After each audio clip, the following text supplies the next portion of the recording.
everyone, my name is CSW and this is CSW TV.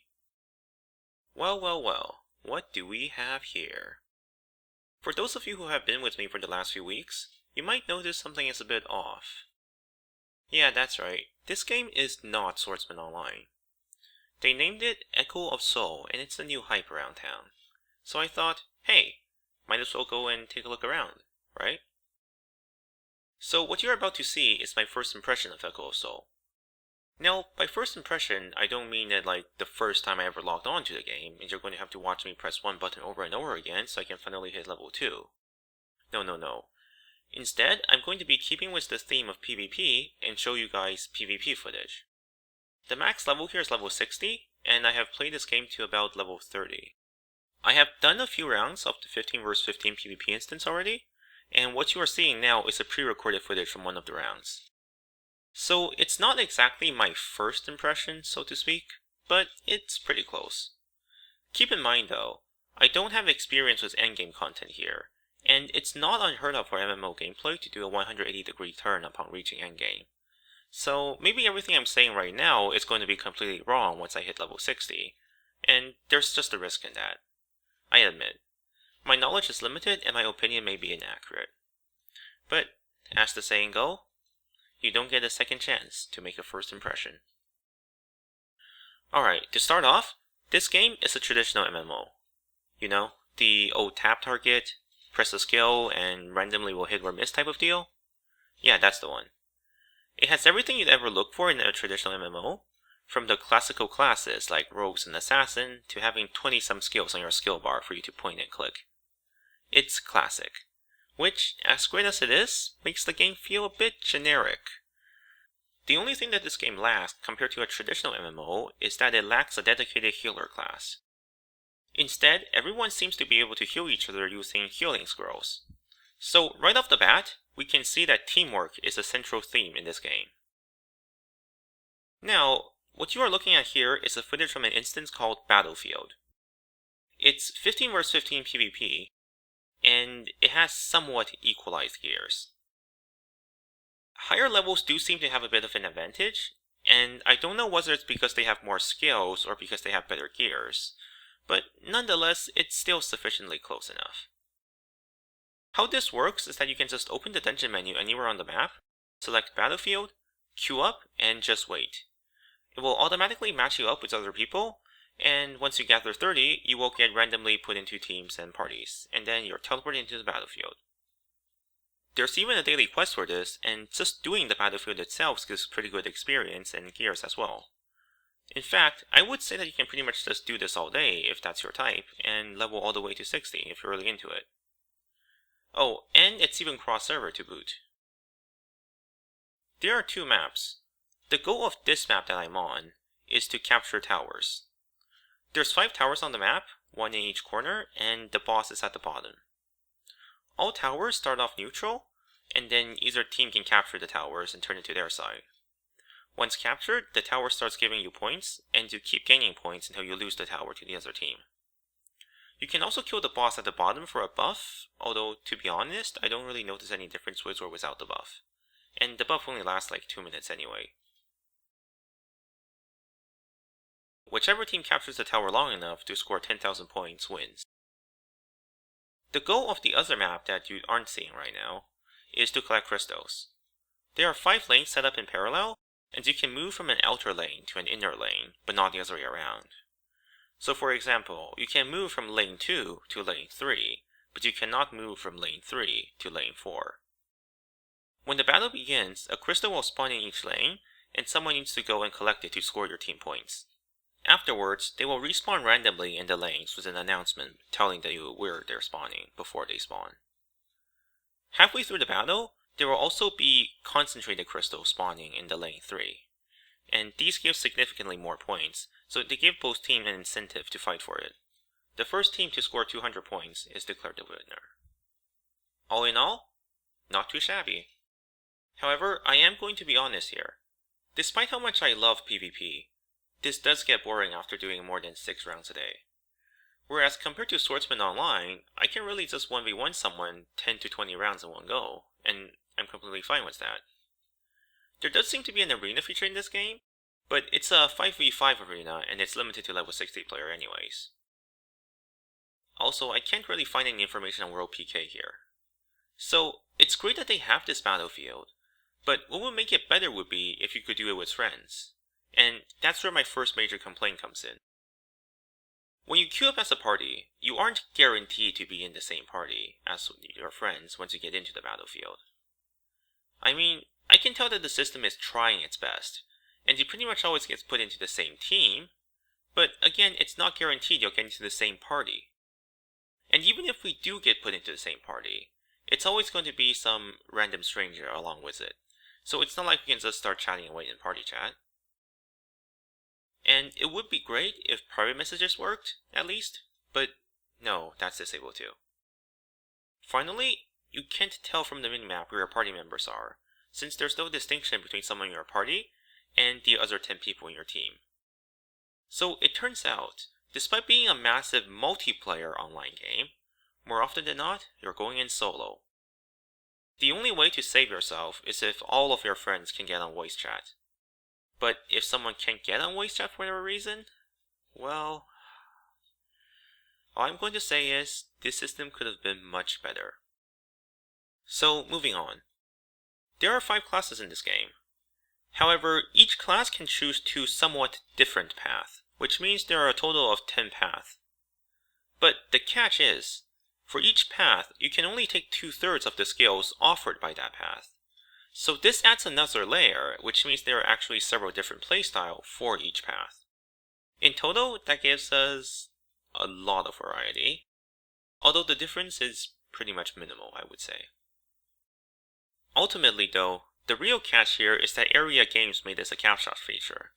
So in order to be able to play all the playstyles, you need to either level multiple characters, or start cash shopping. The Jack of all trades item will let you change playstyle in between fights, but you still won't be able to activate more than one playstyle at any given times. The classes are Warrior, Archer, Rogue, Sorceress, and Guardian. At this point, I'm not too familiar with how each class works, but to the best of my understanding, Warrior seems to be a mix of tank and control class. A Rogue is a pretty traditional damage dealer with good control, although luckily they don't have stealth here. Sorcerers are a ranged damage dealer, and they're pretty much the only class whose skill have a channeling bar.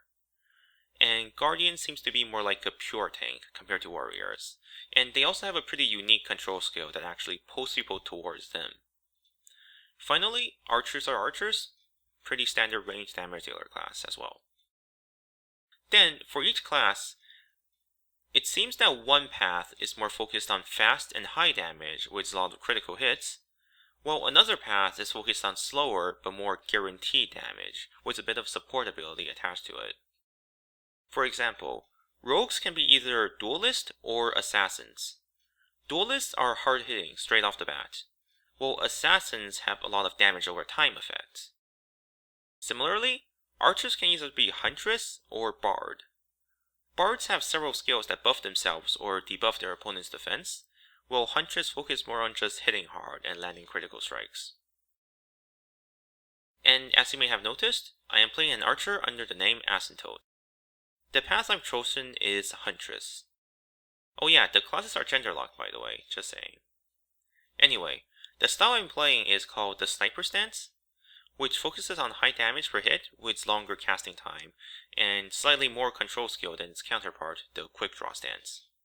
And this right here is the first thing I noticed about this class.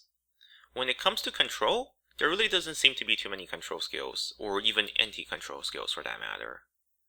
So far, what I have is a low probability immobilize, a pretty unnoticeable knockback, an interrupt that only works on sorcerers for the most part, a knockback that takes 2 seconds to channel, and the ability to heal my opponent? Well, I mean, I guess it puts them to sleep for 4 seconds as long as no one hits them. But healing them?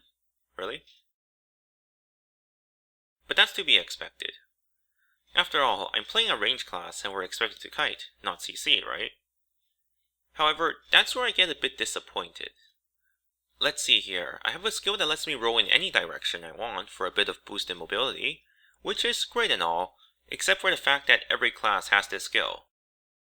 Next, I have a skill that rolls me back a short distance while firing some arrows, and that's about it.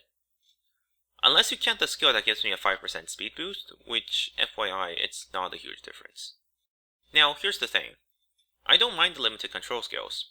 I don't even mind the limited kiting skills. The class can be perfectly viable like that, if it wasn't for the fact that every single melee class had a teleport. And it's not just regular teleports either, it's a teleport that also stuns you. In fact, there are practically as many teleports as I have kiting skills. As a result, this has some severe implications. For one, it means escaping a 1v2 is practically impossible, much less winning it.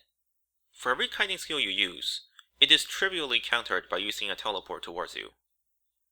Also, there is no native anti-control skills for archers as far as I'm aware of, unless you count the one soul skill, which works for about 2 seconds and has a 2-minute cooldown, and every class has it. Thus, what this means is that surviving a gank is much less about chaining the right skills and kiting right, but it's more about not getting ganked in the first place. Your job is to always stay at the back, always watch the flanks, and pull back at the first sign of danger. Because by the time a warrior or a rogue jumps you, it's already too late to escape.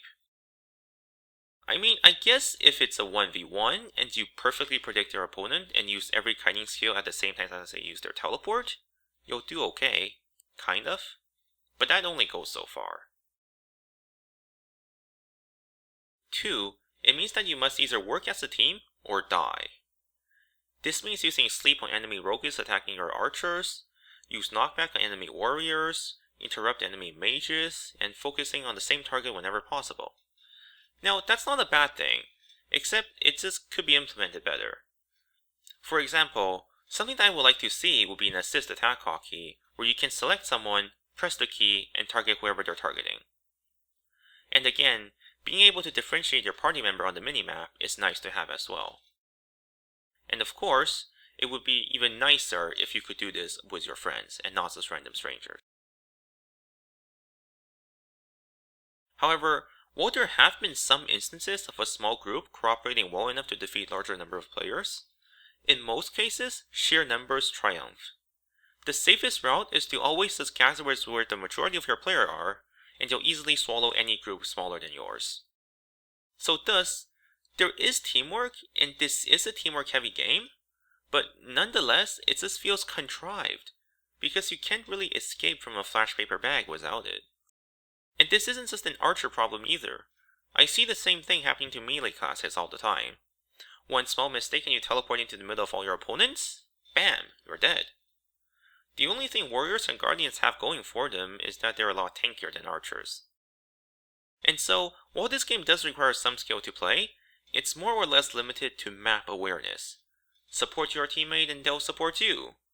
Or not, in which case, run away as far as you can. The most likely cause of death here is not because someone's stun lock was better than yours. It's not even because they focus fired you first. More often than not, you die because the group twice your size just came in from the side and jumped you without you being aware, and now you have no chance to escape.